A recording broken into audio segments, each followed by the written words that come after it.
ദിവസങ്ങളായി ലോകം ആകാംക്ഷയോടെ കാത്തിരുന്ന ഒരു ദിവസമായിരുന്നു ഇന്ന് 2025 ജൂലൈ 5. പ്രശസ്ത മാംഗ ആർട്ടിസ്റ്റ് റിയോ തത്സുഗി പ്രവചിച്ചതുപോലെ ഒരു വലിയ സുനാമി ജപ്പാനിൽ ഉണ്ടായില്ല.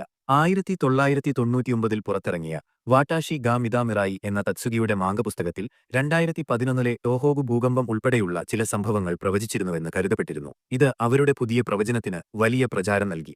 2021 മാംഗ വീണ്ടും പ്രസിദ്ധീകരിച്ചപ്പോൾ 2025 ജൂലൈ 5 ജപ്പാനും ഫിലിപ്പീൻസിനുമിടയിൽ വൻ സുനാമി ഉണ്ടാകുമെന്ന പ്രവചനം ലോകമെമ്പാടും ആശങ്ക പരത്തി. ഈ പ്രവചനം യാഥാർത്ഥ്യമാകാതെ പോയത് ആശ്വാസകരമാണെങ്കിലും ഇത് ജപ്പാനിലെ ടൂറിസം മേഖലയ്ക്ക് വലിയ തിരിച്ചടിയായി. പ്രവചനം സൃഷ്ടിച്ച ആശങ്ക കാരണം നിരവധി പേർ യാത്രാപരിപാടികൾ റദ്ദാക്കിയതിലൂടെ ജപ്പാന് ഏകദേശം $3.9 ബില്യൺ സാമ്പത്തിക നഷ്ടം നേരിട്ടു. ലോകത്തിന്റെ മറ്റൊരു കോണിൽ അമേരിക്കയിലെ ടെക്സാസിൽ പ്രകൃതി ദുരന്തം അതിന്റെ സംഹാരതാണ്ഡവം ആരംഭിച്ചു. പെട്ടെന്നുണ്ടായ മിന്നൽ പ്രളയം മേഖലയിൽ വൻ നാശനഷ്ടങ്ങളുണ്ടാക്കി.